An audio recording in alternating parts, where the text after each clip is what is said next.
Tole ilaalchi dogoggoraan nuti qabnu waa'ee soorumaa kana irratti ilaalchisee jechuudha. Inni lammaffaan qarshii hedduudhaan yoon qaxaramee hojjedhee sooressan ta'a jennee yaanna. Baay'een keenya galiin keenya yeroo dabalaa deemu hin sooromnaa jennee yaanna. Yoo har'a qarshii 2,000 arganne ta'e ji'atti 5,000 yoon argadhe 10,000 10,30 10,50 yoon argadhe nan sooromaa ilaalcha jedhu qabna. Kitaaba kana irratti kan barreesse kan inni kaa'ee wanti kun tootaalii dogoggora akka ta'edha. Maaliif baasiin keenya dabalaa deema ta'ennaan galiin keenya yoo dabaleyyuu waan tokko garaagarummaa amma yoo qarshiin nuyi argannu 10,000 yoo ta'e kiraa manaa 5,000 kaffalla yoo ta'e akkuma carraa ta'e miindaan keenya 30,000tti ol nu guddate baay'een keenya maal goona fiinnee gara kiraa manaa 20,000tti deemna jechuudha. Kanaafiyyuu inni dur shiroo isaa mi'eeffatee nyaatu qarshiin isaa galiin isaa gaafa dabalu gara kalaan yookaan qibsiisa jedhaniitti fiigaa jechuudha. Kanaafiyyuu galiin keenya dabalaa deemuun isaa qofti qarshiidhaanii akka sooromnu yookiin akka qarshii gahaa argannu nun godhu jechuudha. Baasii keenya hin hir'isnu taanaan galiin keenya qofi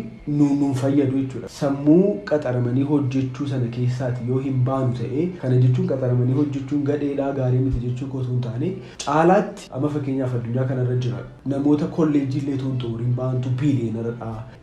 Biil Geetii yoo laalle Eloon Maaskii yoo laalle namootni kun hundumtuu kolleejjii illee baratanii fixe warra kolleejjii diroopaawutii godheetu gidduutti dhiisetu warra baratee fixe injiinaroota gurguddoo qaxaree hojjechiisaa jechuudha. Kanaafidha yeroo baay'ee barattoonni A fidanii barattoota C fidaniif qaxaramanii hojjetu kan jedhamuuf. Kanaafuu maal irratti fookasii gochuu qabna?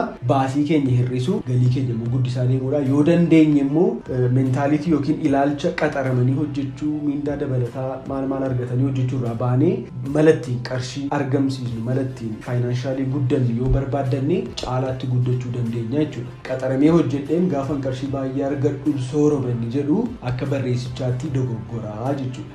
Ulfaadha.